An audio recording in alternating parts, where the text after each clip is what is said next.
Alright, hello everyone, and welcome back to cedh Budget Bible. So today we're going to be going over a couple of blue underrated cards, and for the first video, or for the first card, we're going to start out with Spell Snare. Spell Snare is an instant for 1 blue, and it reads counter target spell with converted mana costs 2. So it's a counter spell, and it only counters spells with CMC2, but in cedh a lot of spells have they narrow around the 1, 2, and 3 mark for like what's a playable spell in cedh. And it can also hit creatures too, so you can hit your Dockside, you can hit your whatchamacallit, you can hit all the signets, Talisman, Arcane Signet, yeah, that one, Felwar Stone, you can hit all of that. And most counter magic is also 2 mana, like Counterspell, Arcane Denial, Delay. So you can hit a lot of other counter spells with this, as well as you can hit just anything for 2 mana. So Demonic Tutor, Diabolic Tutor, pretty much any of the tutors. And this card has a lot of printings, as we'll see once this loads. It was printed 3 times and is fairly cheap. See, 30 cents, 33 cents, 52 cents. This is a fairly cheap card, so if you're looking for this kind of effect, pick one up. Alright, moving on.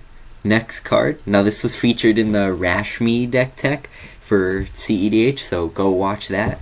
And this is Energy Flux. It is a 3 mana enchantment for 2 generic and a blue. During each player's upkeep, destroy all artifacts that player controls.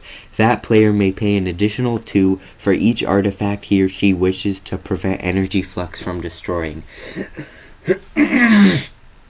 So, Energy Flux it's just really good for getting rid of artifacts. Get rid of all your opponent's artifacts. And you also cannot tap artifacts to pay for this ability. So when it triggers on their upkeep, they can't tap a mana crypt to save their mana crypt. They have to pay for it with lands or other ways. They can't tap the artifact. So this one or two goes around, their artifacts will be gone. This card is super cheap, and it's a great blue stacks piece, but a lot of blue decks, they do play artifacts, so it's kind of niche, but I really like the card. This is one of my favorite cards, and as you can see, a moderately played one, going for 22 cents, so also pretty good budget option. Now, another card that was featured in the Rashmi deck tech, we got Snapback, a card I think is super underrated and deserves to see more play. It is an instant for 1 and a blue, and it reads, you may remove a blue card from your hand. You may remove a blue card in your hand from the game rather than pay Snapback's mana cost. Return target creature to its owner's hand. So it's just a free bounce any creature effect. I mean, blue decks usually play just permanent bounce, creature bounce, and this one does it for free just by exiling a blue card. So that's why I think that this card is super underrated, because I've never seen it played at all, and I put it in a lot of decks and it's worked out pretty well for me.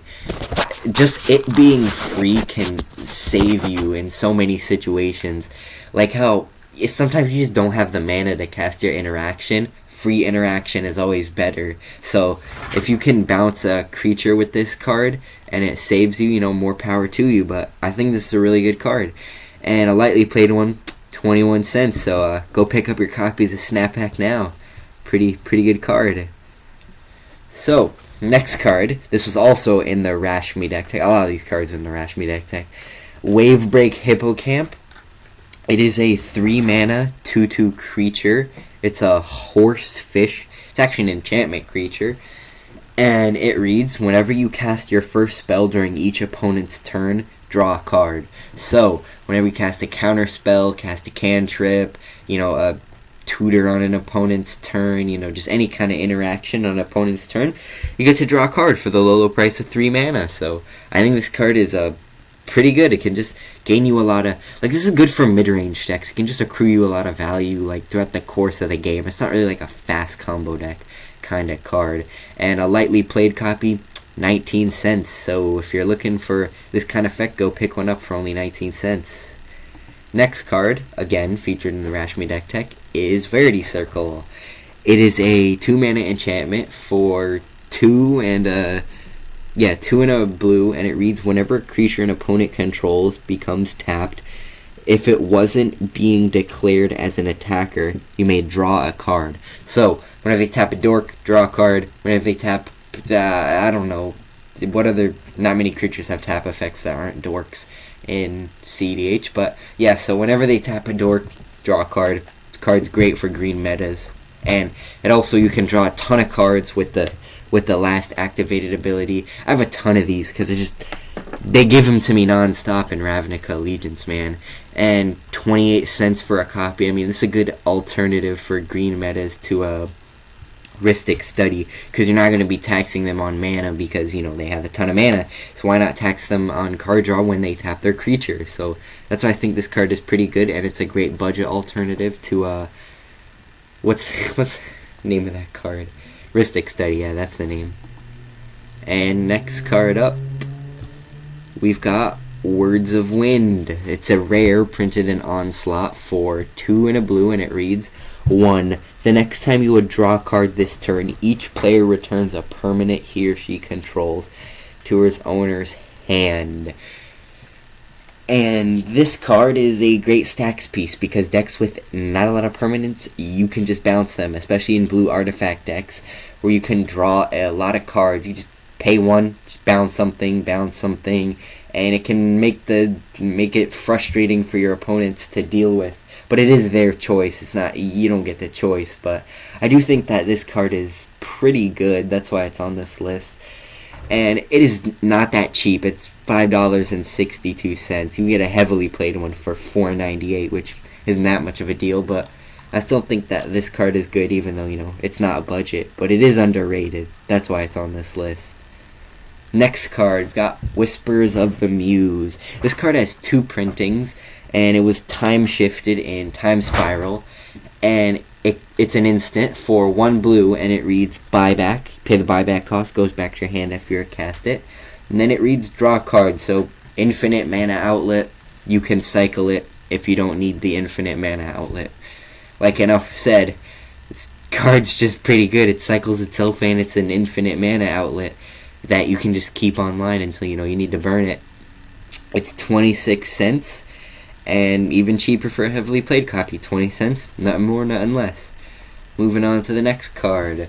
This card was also in the Rashmi deck tech, and I think this card is one of the most underrated cards on this list. Trickbind is a rare printed in Time Spiral for 1 and a blue, and it has split seconds, so it can't be countered, and they can't activate any kind of abilities in response to this, which is great. And it reads, counter target activated or triggered ability. If a permanent's ability was countered this way, activated abilities of that permanent can't be played this turn.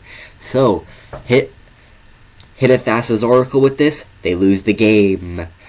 And if they have some game-winning combo that's about to go off that they can't activate at, say, instant speed, like, I don't know what that would be, but you can stop it, and then you get an extra turn cycle. This spell not being able to be countered is definitely an upside, and by no means is this a budget card. It's $4.25. Card used to be more expensive, actually. It went down in price. But I definitely think that this card belongs in more decks. I played in a lot of decks, and it's worked out great for me. So, moving on to the next card, we got Airtie's Meddling. Now, Airtie's Meddling is, it's an instant, call it an interrupt, it's a very old card, for X and a blue, and it reads, whenever target spell is successfully cast, put X delay counters on it. X cannot be 0. So basically all this card is it's a delay, but with X in its mana cost, so you could, delay it for 15 turns if you had the mana. But most of the time we're just going to be counting it for 1 and a blue, so just delay it a turn, just get rid of counter spells. And even then it can give you more time to draw additional gas to counter that spell once all the delay counters are removed from it. This card is pretty cheap. I have a lot of them for some reason. I don't know why. I picked up a lot of them. 55 cents for one. I think I paid like $2 for each copy. But yeah, this card is super good. I think it's underrated, and it definitely belongs in control decks. It belongs in more mid-range decks. I don't really see it as much as I'd like to, but yeah. So that's Airtie's Meddling. Next card is one of my pet cards, Nezahal Primal Tide. Now, I don't know how underrated this card is, but I really like this card. Let me read it off. Nezahal Primal Tide is a legendary creature, Elder Dinosaur, printed in Ixalan as a rare, for 5 generic and 2 blue, and he reads, Nezahal Primal Tide can't be countered. You have no maximum hand size. Whenever an opponent casts a non-creature spell, draw a card. Discard 3 cards, exile Nezahal Primal Tide, return it to the battlefield tapped under its owner's control at the beginning of the next end step. So, this card, 1, can't be countered, draws you a ton of cards, you have no maximum hand size, and it can protect itself. So if you can like somehow like cheat this out with like a, I don't know, use one of those 5-color commanders, and then like, I don't know, Birthing Pod or Eldritch Evolution or Neoform, you can get this out. This can draw you a ton of cards, protects itself. And it even feeds into its own ability with the discard 3 cards, because you'll be drawing a lot of cards, so you could just protect it super easily. And it also can't be countered. This card is so hard to remove, can't be countered, and it draws you a ton of cards. It is expensive, that's why I think it's a little niche. Also, it's, 99 cents for a copy, $2 between them prices, I'd say. But I have a lot of this card. I really like it in those decks with partner commanders that are 5 mana. You could just polymorph them. Yeah, you actually could polymorph them into this. Or just use one of those spells that like search for a creature with higher converted mana cost. So that's why I think it belongs in those decks, because this card is so good. Moving on to the next card, Misdirection. Now, this card isn't necessarily underrated. I do see it from time to time, but I don't think it sees enough play. And let me read off to you what the card does. Misdirection is an instant for 3 green and 2 blue, and it reads, you may exile a blue card from your hand rather than pay Misdirection's mana cost. Change the target of target spell with a single target. So, blow away counter spells for free, blow away removal for free, blow away, I don't know, like targeted card draw, I guess. Just blow that away for free. The card is super good because it's free. I mean, some blue decks do play it, and for a free counterspell to be only $1, like, come on, man. Look, see, 89 cents for a near mint copy. Like, come on, man. Card could not be more underrated. This card is super good.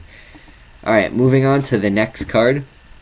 Now, right, people tell me this card isn't underrated, but I've never seen it played, and I've been playing cEDH for 2 years, so I think I know my stuff, and I've never seen this card played.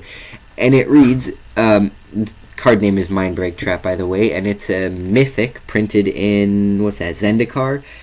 It's an instant trap card, for 2 and 2 blue.